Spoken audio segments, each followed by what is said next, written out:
All right, so all guests on ZASLOW Show 2.0 brought to us by the official beer of the program, Johnny Cuba. European roots with that Caribbean soul, a refreshing German lager in a can. Pick up a six-pack for yourself, your local Sedanos, Presidente, Winn-Dixie, Fresco y Mas. That's how you can enjoy the Heat game tonight. Come on, what are we talking about? Make sure you always drink responsibly, and don't forget Johnny Cuba's mantra, stay tranquilo. Joining us here, our pal is Tom Haberstroh. You just heard he was in today's edition of Twitter Jam. He's very high on the Heat right now. You can catch his writing at tomthefinder.com. You can also catch the podcast, Count the Dings. Also tonight, Heat and Blazers. Not that we would get the broadcast down here, but he's on the Blazers television broadcast. Tom, how you doing? Good to see you. Great to see you too, and thanks for bringing me on. Just happenstance that tonight's the Heat Blazers matchup, and I look, if people want to watch in Miami in the 305, log on to League Pass, and you can see me, your guy, on the broadcast for the Blazers, mixing it up and talking about the Blazers and, of course, the team I used to cover, the Miami Heat. So I will be on the broadcast tonight. Yeah. Are you finding a way still to make it fun because this team is terrible? Which team are you? You're talking about the Blazers. Okay, yeah. No, the Heat. I already put on the Finder, TomTheFinder.com, that they're a legit title contender. Of course, I know that they're not a terrible team, but the Blazers, they're in the midst of a rebuild, and the wins and losses are not there. And Scoot Henderson had a really tough start to his career. He's been much better as of late, but yeah, when you don't have Damian Lillard on the team, and you have an NBA high number of rookies on the roster, it's not going to be pretty. But that's the case for the Oklahoma City Thunder a couple years ago, and now they're the arguably the best team in the Western Conference. That's an extreme case. That's not an average output. That's not what we should expect for any rebuilding team. But it was pretty ugly there for a lot of teams that are rebuilding, and so the Blazers are no different. So that's my diplomatic answer there. No, I get it. How much worse do you think it's gone than what they expected this year was going to be? I think they expected it to be a rebuilding year. You know, when you talk to Chauncey Billups at press conferences, he was not talking about playoffs. He was talking about development and talking about players like Scoot Henderson, like Chris Murray, Duop Reith, who's been a sensation out of nowhere, a 27-year-old rookie who's second in the NBA in threes for a center. That's stuff that I don't think anyone really understood what was going to happen. And Toumani Camara, who comes over in the trade, these are all non-entities, rookies in the league.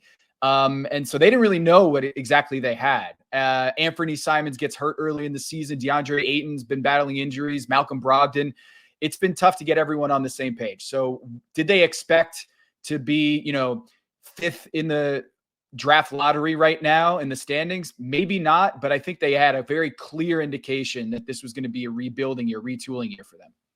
What was your impression of what they got for Damian Lillard? So there's a couple ways to look at it. One is, okay, they got Drew Holiday and then they flipped him for assets, Robert Williams III, picks, and Malcolm Brogdon. There's also the DeAndre Ayton aspect in Toumani Camara, who's been one of the better rookies in this class. It's too early to say that this was a good deal or a bad deal. We've seen that. I mean, Rudy Gobert is a great example last year. I think everyone thought that was a horrible deal for the Minnesota Timberwolves. Now they're the number one seed in the Western Conference. DeAndre Ayton took a while to get figured out into the offense, and now he's averaging, I think, 20 and 10 over his last 5 or 6 games. He's figuring some things out. But the real verdict on this deal is going to come years down the line with the first round draft picks. And so it's too early to say, but I think, they're figuring out Anthony Simons.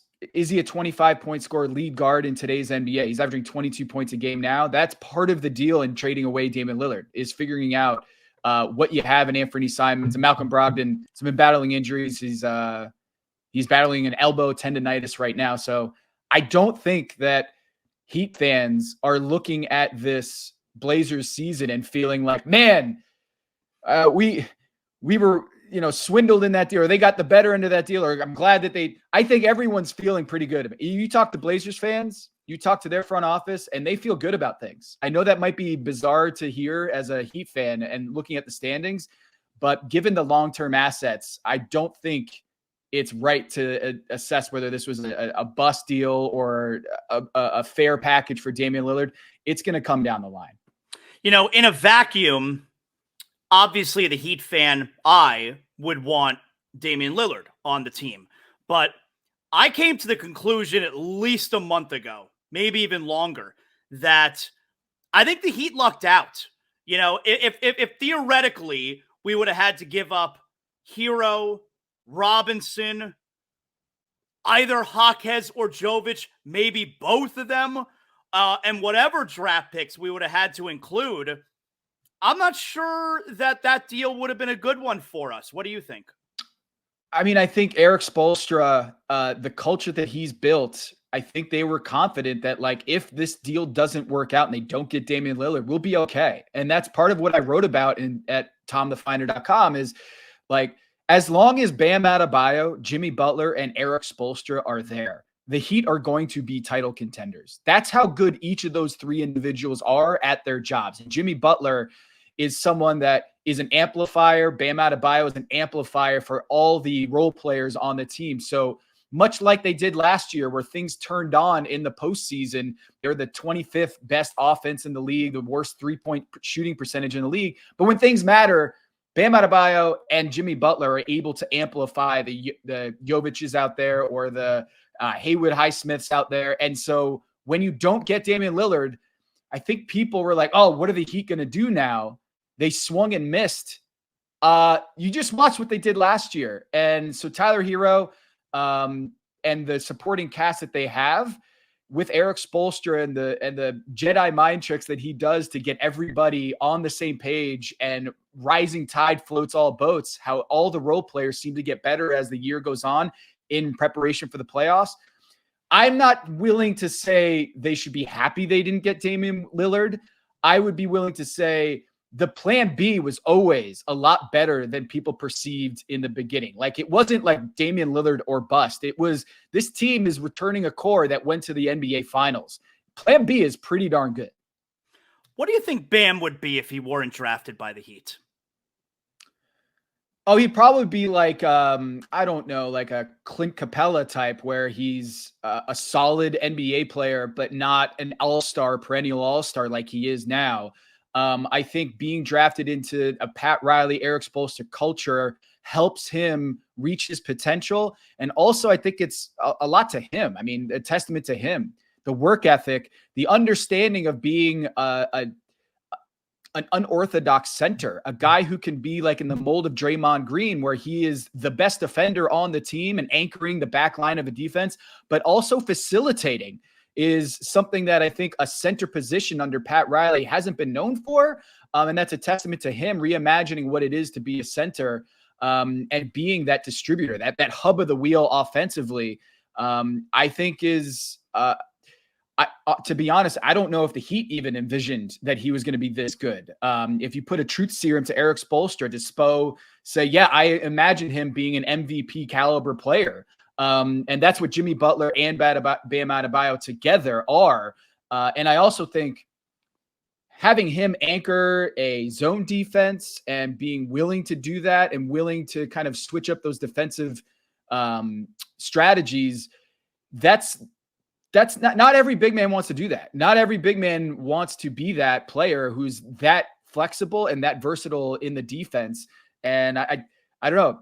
Is Bam Adebayo an all-star if he's drafted by the Indiana Pacers? Maybe, but it's more likely that he has a solid NBA career rather than one of the greats in franchise history. It's looking like Rozier is going to return tonight in Portland. What do you make of Rozier with this team? And to also bring it back to Lillard, comparing what they would have given up for Lillard and all the money they would owe Lillard compared to what they gave up for Rozier and the rest of that contract. What do you make of that? I will refrain from calling Terry Rozier like a a backup plan to Damian Lillard, like a homeless person's Damian Lillard is how we used to say it, something like that. I refrain from doing like they're two different players, but what Terry Rozier, Scary Terry brings is a guy instant scoring punch off the bench, another weapon next to Tyler Hero or in place of Tyler Hero, making him a centerpiece in the starting lineup or in the 6-man role. Like Terry Rozier gives you options, and he's a guy who can play up tempo. He's a guy who can get in the pick and roll and score and get into the teeth of the defense. And his shooting percentages aren't there right now, but I have full belief in Terry Rozier as an offensive weapon. The defensive side is where I have questions. And that's the same thing with Tyler Hero too. But the zone defense is it mitigates so many of the weaknesses there. Like the zone defense, what we've seen recently against the Kings and how they just absolutely strangled the Pelicans offense down the stretch. Zion couldn't do anything on Friday. Just was totally snuffed out by a Duncan Robinson, Tyler Hero led zone defense, which is crazy to think about. But that's, Terry Rozier doesn't make sense on a lot of playoff teams, but on the Miami Heat, that defensive weakness can be solved largely by the all-encompassing zone defense that they're the only playoff team that really goes to this. Like the Utah Jazz do it occasionally, but if Terry Rozier, if his, the mismatch hunting that you will see in the postseason, if that's mitigated by this zone defense, like Terry Rozier is going to be awesome for them. I don't foresee the Heat being a low seed like they were last year. They're number 6 right now. They're also going to jump Philadelphia, who's number 5. So the Heat are probably going to finish in that 4-5 spot. They're going to make a mess of the Eastern Conference again, right?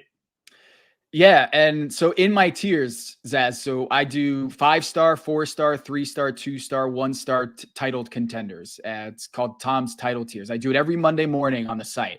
And even when they were mired in a 7-game losing streak, I was like, I don't care with this team. As long as Jimmy Butler and Bam Adebayo are there, they're going to be in it in the mix for the Eastern Conference Finals. Didn't matter. As long as those two guys and Eric Spoelstra are running things, I have full confidence in this team. And so I think people were kind of like, dude, this team's like 500. Why are you still considering them a 3-star title contender with the likes of the Phoenix Suns, the Golden State Warriors, the Los Angeles Lakers, the Milwaukee Bucks? People are like, they're not on the same level. And I'm like, I don't really think the Miami Heat consider the regular season much of a litmus test about how they are. To me, the 82-game season for the Miami Heat is like an 82-game preseason, right? For the postseason. Like, I really do believe, as much as Eric Spoelstra stresses getting in the right habits going into the postseason, when you got guys who get up for the postseason and outperform their regular season results or performance year after year, you kind of have to think, all right, all of that you can throw out. And as long as Jimmy Butler, Bam Adebayo, and Eric Spoelstra are running things, they're going to be a title contender. So to me, the Boston Celtics have taken a step forward. I do think that their crunch time offense questions will not be answered until the postseason, right? Mm-hmm. The issue of the stagnant offense with Jason Tatum, with Jaylen Brown, and now you got Jrue Holiday and Kristaps Porzingis mixing it up. I think they're improved offensively. If they don't get things figured out, their crunch time offense figured out this year, I think there's going to be big changes in Boston. To me, they're the favorites in the East. Then you got to go with the Miami Heat are right there in the next tier with Milwaukee, right? To me, the Joel Embiid injury kind of clears the deck for the Miami Heat to puncture that wall and get into the Eastern Conference Finals picture. And the New York Knicks, as good as they were, they're facing a lot of injury questions of their own. And so if you see on that post, there is an upward trajectory of this Miami Heat team. They are peaking right now, 2 months before the playoffs, month and a half before the playoffs. And there is nothing that has dissuaded me this season to believing that the Miami Heat will be in the mix for the Eastern Conference title again this year. How great is Jaquez Jr.? I don't understand how these teams pass on a guy like that, because it's not even like with Bam, where Bam came off the bench his first year and a half with the team. It's not even like, oh, you got to give the Heat all the credit for what Jaquez Jr. is doing right now. They saw it right away. He was playing big minutes from the first day of the regular season. Now, what he's going to turn into over the next couple of years, I think the Heat will have their stamp on it. But clearly, this is a NBA-ready player. Why do teams pass on this? His age. That's it, Zaz. It's NBA teams, I think, are turning around the Titanic on this one, is they always are looking at potential about what a player can be rather than what they are. And I think for years in the NBA draft, as players came out in the one and done era, there were projects. There were 18, 19-year-olds that they were looking at, hey, 5 years down the road. A lot of GMs, a lot of front offices are in some ways doing this for job security, is drafting young guys because, hey, don't write me off this year. Talk to me in like 3-4 years on this prospect. Whereas Jaquez coming into the Miami Heat program is a lot like, I think, Jalen Brunson or Draymond Green, these guys who are 4-year guys who are coming into the league as men, as 22-year-olds. This is, I think, a turning point in the NBA draft. Jaquez is an example of someone who's super talented, super skilled, but maybe falls in the draft because he's a senior, right? He's a guy who, hey, can we really project and take credit for his growth in the NBA? Whereas the smart teams like the Miami Heat are like, no, this guy's a baller. He's really good, and he can step in right away and produce. And I think that's primarily the biggest reason, not because of anything in particular with his skill set. I think it's NBA teams and GMs are scared away by the age and not being able to say like, hey, in 2-3 years down the road, then we can evaluate this. Whereas Jaquez, the Miami Heat, they know this is a plug and play guy who does so many things well, and he's really smart out there. And I think he's perfect for the Miami Heat. Well, you heard Tom. He's on the Blazers broadcast. So if you got NBA League Pass, you can catch some of Tom tonight with the Blazers studio crew. Heat and Blazers, late night with the Heat tonight. Before I let you go, and you can find out Tom's column on tomthefinder.com, where, of course, as you can hear, he does still project the Miami Heat as a title contender this year. You contributed to a recent episode of Pablo Torre Finds Out, right? Yeah. Pablo Torre Finds Out on YouTube right now. A NBA stat keeper scandal that erupted in 2009 kind of went dormant. And then I don't know if I know about this. The Vancouver Grizzlies, remember the Jaren Jackson Jr. thing that happened last year where people thought he was the hometown stat keeper for the Grizzlies, who were cooking the books and propelling his DPOY candidacy?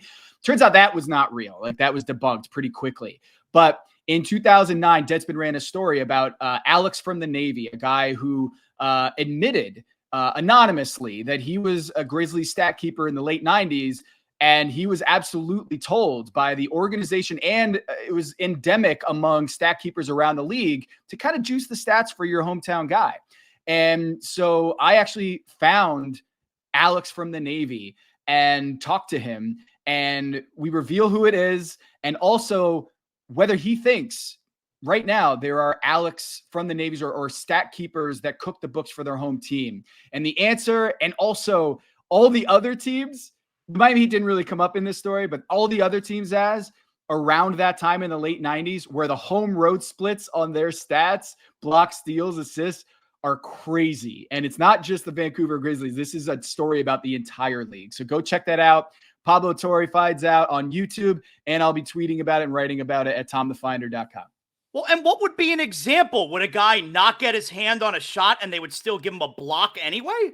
Yeah, the Nick Van Exel game where he had 23 assists back in the day?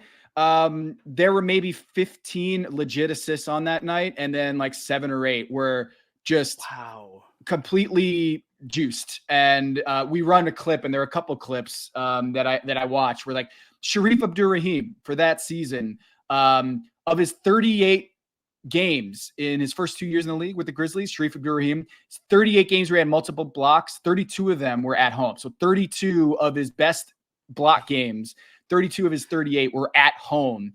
And so if you watch the tape, it's hard to get the tape of the late 90s, as you probably have found out in your career. But when you watch the games, so much subjectivity is involved with assessing whether a block could be attributed to, like, Shaq had 15 blocks with the Lakers one time. And when there's been a guy who's on the internet, like looking at the film, gets the film and watches it, like maybe 8 of those are legit, but 15, multiple of them are goaltends. As here's one way, goaltends, they're still considered blocks for whatever reason for Shaq in those games. So those are like things that is lost to history because we don't have readily available film to watch and verify these stats. But it brings into question a lot of the legitimacy of some of the stats in the late 80s and 90s when there just wasn't any internet and there wasn't this kind of instant fact checking and auditing on the stats. And it's not every team, but a lot of teams were showing a lot of home road disparities on their blocks, assists, and steals, which are subjective in nature. And so go check that out on Pablo Torre Finds Out on YouTube. And also I'll be writing about it some on TomTheFinder.com. Very cool. Very cool. Lastly, are you embarrassed that your alma mater, Wake Forest, stormed the court in a game that they were favored in? Am I embarrassed that we enjoy victories and we like to celebrate? No, I'm not embarrassed. And if we want to talk about film, I would just say the framing about this story and Filipowski getting injured by being bulldozed by a fan, when you watch the films, as seems like a little bit of fudgering on its own. Like, let's actually look at what happened there. And I hope Filipowski's okay, but let's not make this a Wake Forest thing. This seems to be a little bit, I don't know, not to go Zapruder film on you, but it feels like to me, it's an overblown story. I hope he's okay. Excellent job, Tom. Good catching up with you, man. Thank you. You got it, Zaz. Anytime.